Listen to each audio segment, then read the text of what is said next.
Liposuction is an aesthetic procedure to remove unwanted fat from the body and to contour the body in a better manner.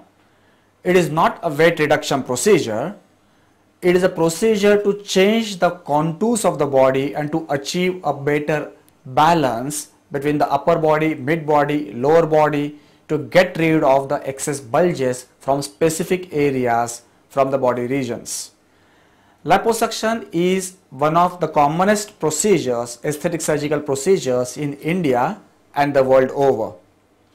It's a procedure which gives uniquely rewarding results to the patients, and most of the patients are extremely happy at the end of the whole procedure.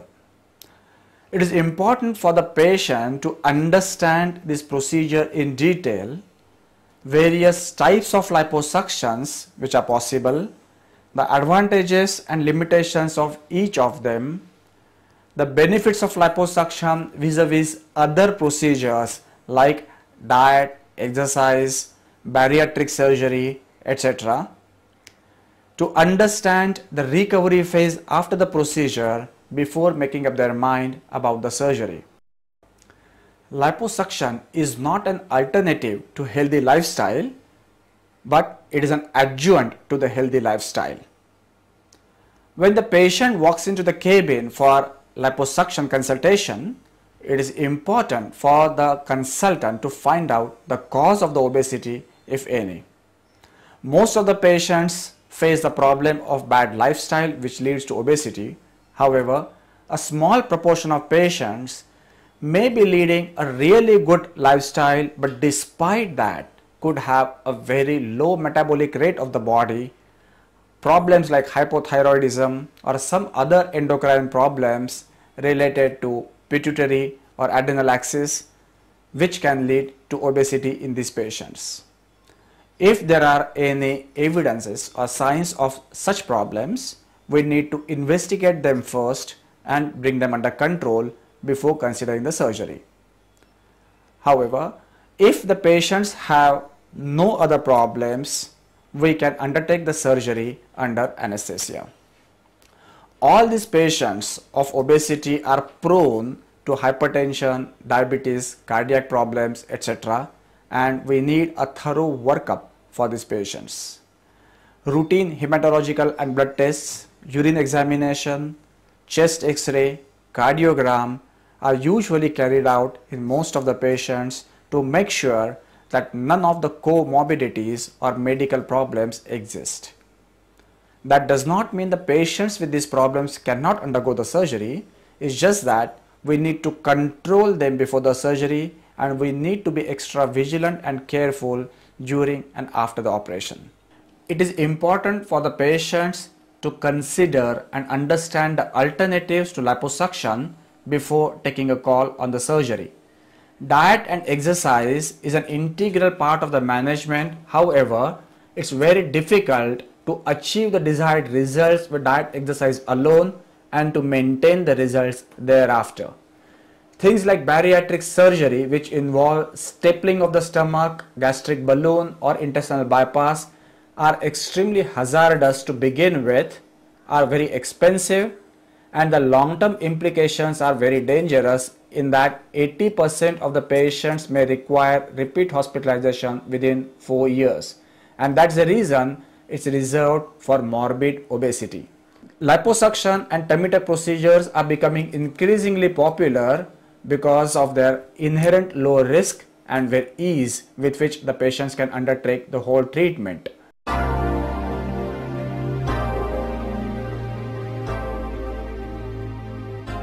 The marking for the liposuction starts with the patient in a standing posture. We mark out the areas where the bulges are predominantly more and which are out of proportion and which need to be tucked in. Every patient would tend to have different tendencies for fat deposits. Particularly the upper abdomen in males at times is a bit resistant to the results of liposuction because of intra-abdominal fat, that is a fat within the abdominal cavity in and around intestines which cannot be sucked with liposuction. The lower abdominal fat gives excellent results, which is a relatively soft fat and can be sucked out very well. We also mark out the flanks or the waist areas to take out the fat. All these postures are decided in the standing position because the gravity does play a role on the fat deposits, and we need to take that into consideration for the suction. The love handles or the waist area again needs to be treated in most of the patients when we do the abdomen and waist area for the better contouring, and it can extend right up to the back on both the sides.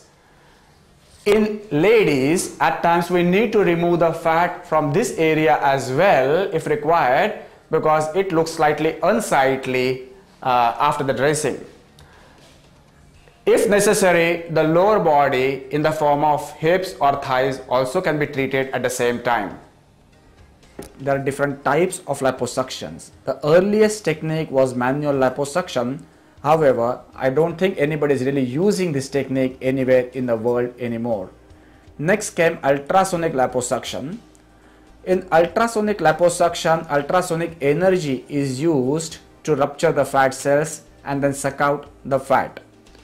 This technique, we started doing it in 1995. It was quite a traumatic technique. There would be a lot of blood loss, possibilities of injuries to the viscera, and the patients would complain of pain after the surgery. We stopped employing this technique around 2001. Then came an era of third generation liposuction, what is called micro air liposuction or vibro liposuction. In vibro liposuction, a mechanically oscillating tip cannula would rupture the fat cells and the fat would be sucked out. This was a much more gentler technique. I would be holding the liposuction cannula in 2 fingers as if I am playing a violin and suck out all the fat. The possibility of injuries went down considerably. There was minimal blood loss and we could suck out much more fat. Mega liposuctions, that is sucking out fat more than 15 liters at a time, became very easy. The technique that we are employing today is the latest technique in the world, and that is laser liposuction. In laser liposuction, a thin needle punctures the skin, a fiber optic cannula delivers the laser beam into the fat. The laser would melt the fat and the liquefied fat would be sucked away. The laser would simultaneously seal the blood vessels, so the bleeding would be minimum and we can suck out much more fat. The technique is very gentle. There is hardly any post-operative pain after the surgery. More important, with the help of laser, the dermal shrinkage or shrinkage of the underlying layers of the skin is very good, and there is no sagging of skin anymore after the surgery. Small areas can be treated purely under local anesthesia. For example, in this patient, the area around the waist is infiltrated with local anesthetic. The patient is comfortably standing without saline or any form of general anesthesia or other anesthesia, and we can do the liposuction and send the patient back within a couple of hours as an outpatient procedure. The fat which liquefies with laser is sucked out with an extremely high powered suction, which gets collected in a receptacle in a liquid manner and is measured in liters. We can suck 15-20 liters of fat in one go, and the maximum that we sucked so far in one go is 26.6 liters, and we can make a huge difference to the body contours. Now this body contour, which is yet to be treated on one side, you can see how it had changed towards the end of the procedure after half the operation is done. And the same patient, towards the end of the surgery, the entire bulge on the waist area has disappeared completely. She is the same patient in a side view before the surgery is started, and that entire bulge has completely gone away towards the end of the surgery. The skin, which appears to have become lax, would shrink over a month or two with the help of pressure garments, and would contour very smooth. It's important for the patient to use pressure belts after the surgery. For the abdomen and waist, ordinary abdominal belts are sufficient. Patients need to wear them anywhere between 3 weeks to 2 months depending on the elasticity of the skin. If we are treating hips, thighs area, then it's important for the patient to wear cycling shorts or custom made pressure garments for the said period. The biggest advantage of liposuction is we are sucking out a huge quantity of fat, and so there are visible changes in the body contours immediately on operation table. The changed body contours are maintained permanently. The reason is the unwanted fat cells go away and then don't multiply again, and so the results are there to last forever.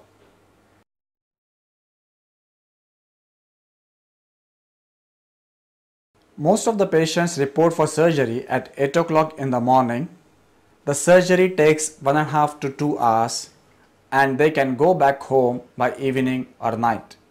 It's advisable for the patients to get somebody along with them to accompany for the surgery and to help them go back home after the procedure. Patients may require a helping hand at home for a day or two. Patients are advised to continue on oral medications for 5 to 6 days after the operation. Bathing is not allowed for first 3 to 4 days, and they are advised to maintain the personal hygiene with wet sponging. They can change the pressure garments or the belts every day. Usually, after the mega liposuction, patients are advised to take some rest at home for a couple of days. Third or the fourth day, they can join their job back. Even during first couple of days, they can move around at home, carry on with their day-to-day chores. However, they are advised not to overexert. After the patient is discharged on the same day after the surgery, usually they report back for the first follow-up about a week down the line, and then the subsequent follow-up is directly after a month or month and a half to show the final result. Patients are allowed vigorous activities including gym and stressful exercises after 3 weeks after the surgery. Liposuction is an excellent option where the skin elasticity is good and can shrink back. However, if the skin is very loose, especially over the lower abdomen after multiple deliveries with lot of stretch marks, the skin may not completely shrink back after the liposuction, and in these patients, tummy tuck procedure or abdominoplasty is what is advised. Abdominoplasty is an open surgical procedure where a cut is made, a horizontal cut is made just like a cesarean cut, and the extra pad of skin and fat is taken out. Most of the patients land up with resection or removal of skin and fat starting from navel down up to the pubic area completely. The whole fold is excised, and then the skin on top of the umbilicus is stretched down to the pubic area so as to yield a flat tummy. A new navel can be made on top or at a desired level. If the patients have abdominal hernia, that can be treated at the same time. Patients of abdominoplasty or tummy tuck stay in hospital at least for 1 night. They have suction drains under their skin, which are small tubings connected to a vacuum container. Next day after the surgery, the patients can go home with these vacuum drains and report back 3 or 4 days after the surgery to have these tubes pulled out. Some patients, however, prefer to stay in hospital till the drain is removed, that is for 3 to 5 days. After the tummy tuck, patients need rest for 3 to 5 days, and once the drains are pulled out, they can join the duty back. The removal of stitches takes place over a couple of weeks. It's usually done in stages, that is in 1 or 2 or 3 steps, and all the stitches are removed. Most of the times today we don't even put the stitches. Either there is an absorbable stitch which runs along, or skin staples which staple the skin together, making the surgery relatively painless. If abdominoplasty procedure is carried out as by itself, then it removes a huge pad of fat from the lower abdomen. However, the upper abdomen and the bulges in the waist would still persist. Abdominoplasty would help patient get rid of fat and fold of skin in the lower abdomen. However, fat in the upper abdomen and waist would still stay. So, if the patient has a lot of fat deposits in these areas, abdominoplasty is combined with liposuction so that we can do overall contouring of the entire region. After the liposuction, the way the contours of the body change, it's like a miracle for most of them, and they're extremely happy to see the change in their body proportions and to see their old wardrobe being discarded or altered completely to fit their body. Not just the body contours change, is the patient's self-image of their own body changes drastically, and they are much more confident and outgoing after the procedure.